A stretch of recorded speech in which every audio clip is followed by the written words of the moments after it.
India's best moment of the day wasn't even in Ahmedabad. It was all the way over in Christchurch as New Zealand pulled off an amazing win to seal India's passage into the World Test Championship final against us.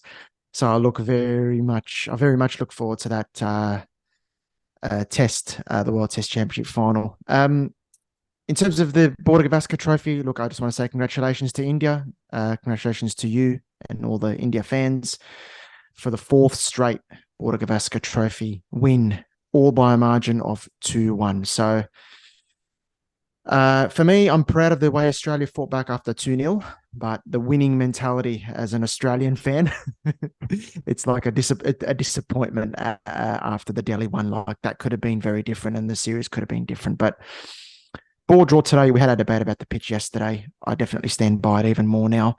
But yeah, welcome to day 5 review, the last one of the series. Nash, tell me what you're thinking.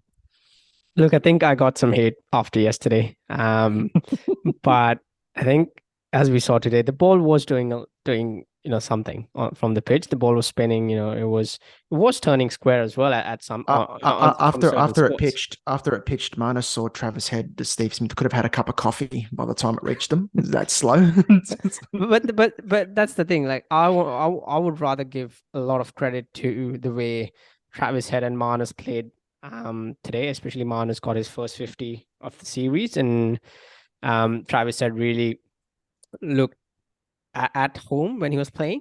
He looked comfortable. There was apart from like a couple of overs or 10, 15 minutes here and there where sort of he tried, he got beat a few times when he was playing Ashwin and Jadeja. But I think apart from that, his shots were really looked positive. He was looking to take the ballers on, and he got the runs as well. Unfortunate that he didn't get the 100, but I'll rather give Yeah. credit to Travis Head and Marnus because the bowling, the pitch was doing a bit. The bowling, the Indian bowlers bowled brilliantly as well, especially in the first session.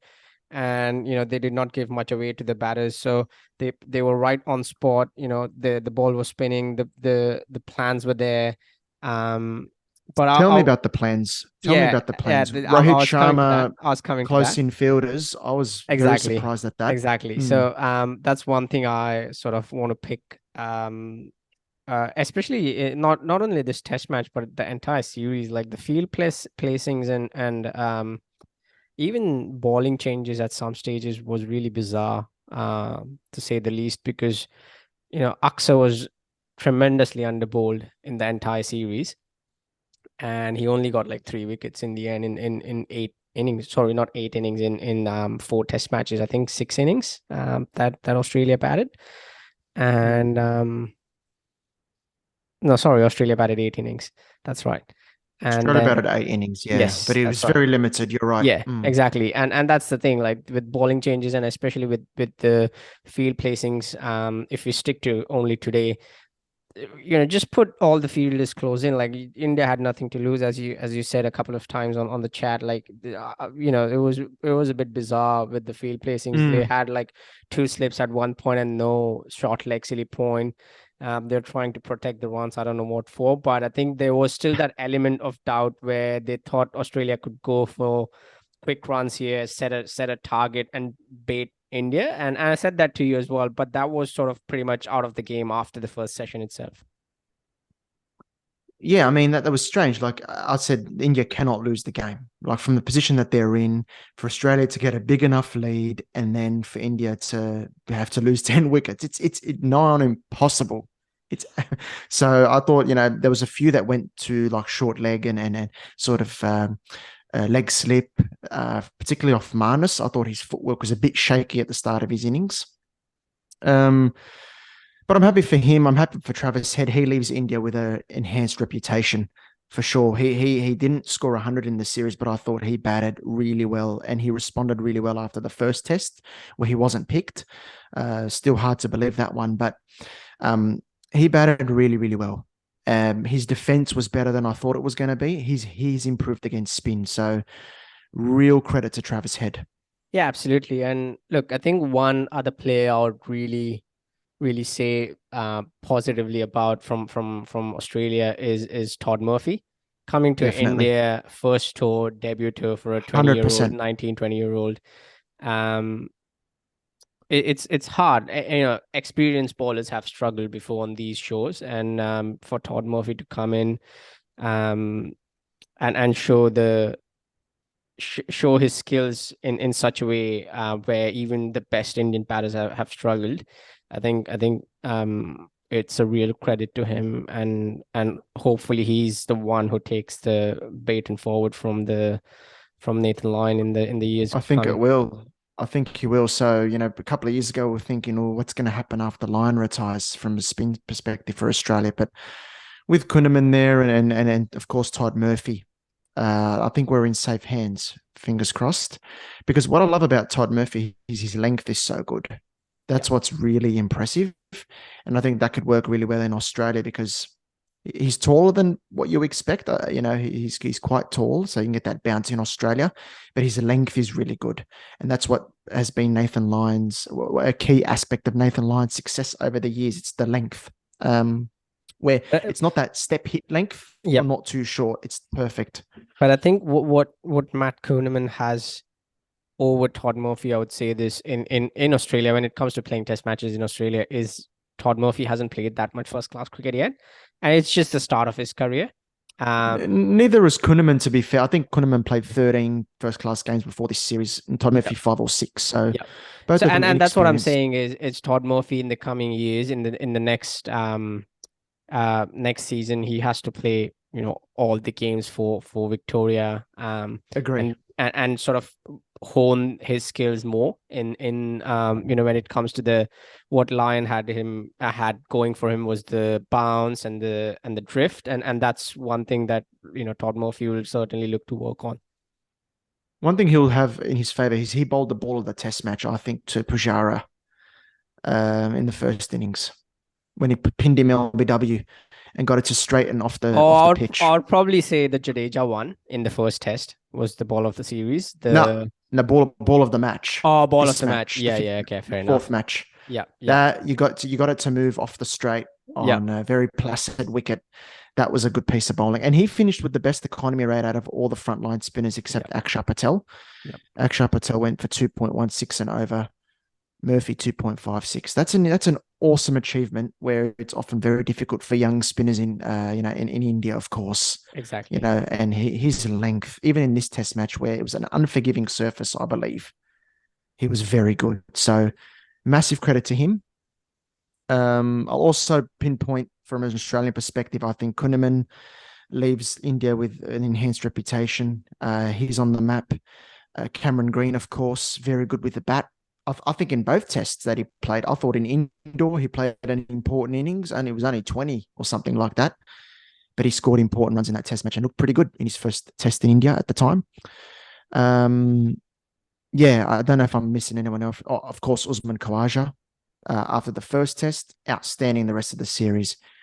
So going forward in the subcontinent, I know, Khawaja's getting on in age and Smith as well, but it's just hopefully gives a little bit of a blueprint on how to play in India because I thought the team really responded well after Delhi and had a good last 2 test matches. But yeah, the first 2, particularly Delhi, that hurt a lot, but could have been different. And look, speaking from an Indian point of view, there were a lot of hits and misses. I would say personally there were a lot of misses rather than hits. Firstly, Akshar Patel was, as I said earlier, was massively underbowled. Staying on Akshar Patel, big hit was Akshar Patel as a batter. He certainly showed his skill and temperament there as a test batter that he can do. Another miss staying on Akshar Patel is his batting number. I don't know why he was sent at number 9 after consistently performing. His number should be, in absence of Rishabh Pant, his number should ideally be in the top 6 or top 7. And he has certainly, shown the skill that he can do it. So again, Definitely. going back to the management, I don't know, some brain dead, decisions were made in the series as well, where Umesh Yadav wasn't the first pick, but right from the first test match. But I think as he showed in the last test matches, as a fast bowler, he's getting, his age is right, I think 35. So he's in that older bracket. So Mm. lasting all 4 test matches was always going to be difficult with the fast bowlers. And yeah, resting Siraj was another hit for me because we need Siraj in absence of Bumrah in the World Test Championship as well. So that was another good decision. Perfect hit, I would say, is Virat Kohli scoring his 100. Now that's the big monkey off the back, and now he can go into the one day series, IPL, and then the all important World Test Championship with a clear mind. And I think I'm predicting he will have a really good Test Championship final. Shubman Gill, what a performance! I can't imagine why he hasn't played from the first test match itself. And maybe they wanted KL Rahul to have a go and have a chance at redeeming himself, but not to be. I think we have seen the last of KL Rahul for a while in the red ball format, and Shubman Gill and Rohit Sharma would be the openers for the World Test Championship as well. And not Pujara again. Sorry, missed the all important one. Pujara again showing why Australia probably have a love-hate relationship with him. They love Pujara as a cricketer, but they To put hate it kindly. they hate Pujara as a cricketer as well, because he always is Australia's nemesis in any way they play. So Yeah, I mean, it wasn't too much in this series. I felt, what did he face? 362 balls across 4 tests. That's all right. It was more Akshat Patel. Akshat Patel was yeah. the thorn in our side. He was awesome. I think he was looking at the numbers. He faced the most balls for India in the series behind Virat Kohli. Yep.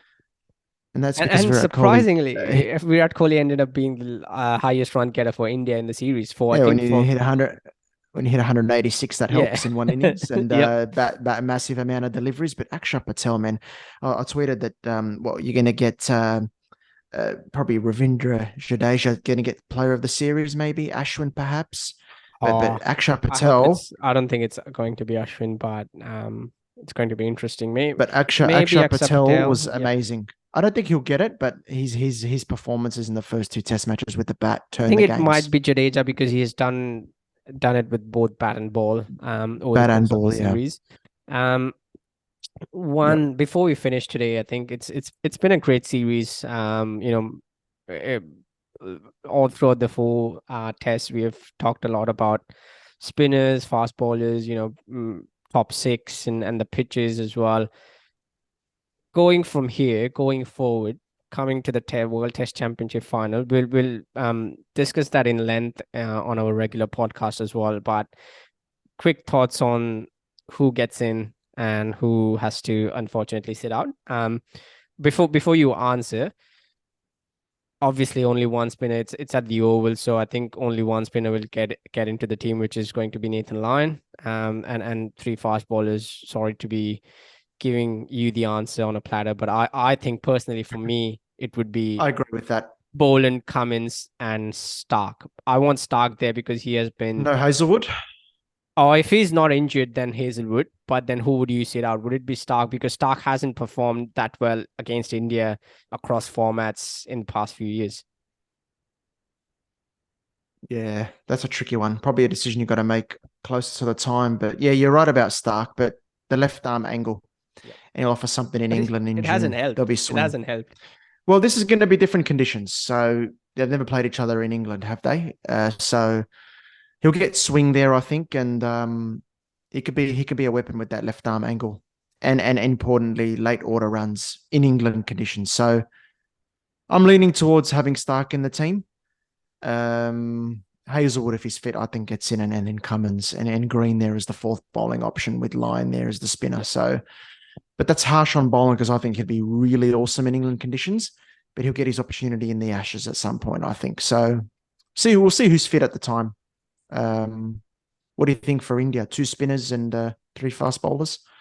I think it would be, well, if yeah, because one of the spinners is Ravindra Jadeja, who can bat, obviously. So He'll play. he'll definitely play. He'll Is that a provide that. situation where Ashwin's left out in England again? Possibly. Possibly, depending on how the fast bowlers go, who the fast bowlers are.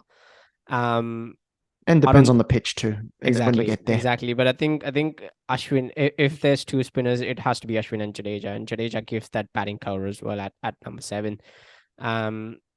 And so I think it'll be Jadeja, Ashwin, Siraj, Shami, and a third fast bowler.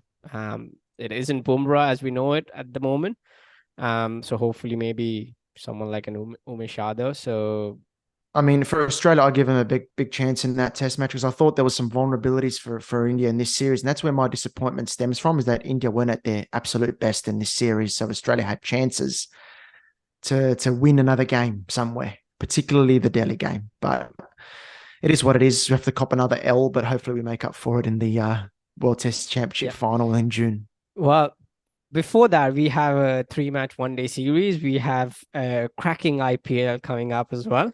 Yes. Really looking forward to that. And we'll be, again, doing this on the regular podcast and some new stuff coming on the YouTube channel as well. Yeah, some stuff to keep an eye out on, particularly for the IPL. So, yeah, do keep an eye out for that. Subscribe to the channel. And, yeah, I hope you're going to like the content that's coming up. Yeah, so that's our Cricket Dailies done for the Test series. The first one, this is the first one that we are doing on day 5 of Test match. So that's going to that was fun. It was really fun talking cricket with you. I think it's been shared. I think the player of the series, I'm just watching it now, has been shared by Ashwin and Jadeja. Oh, they're both up there accepting the award. Yeah. Okay, that's interesting. I've never seen that before. Yeah, that's watching it as well. No, I'm just following it on Cricket Info, but that's interesting. Player of the series shared Ashwin and Jadeja. Wow. Interesting. Very interesting. Anyway, okay. Thank you, Charbel. Thank you to listeners. Thank you to all our viewers. And we'll be doing this again for the one-day series, and we'll be also doing the regular podcast, which you can listen on Spotify and Apple. And thank you again. See you all. Take care. Stay safe.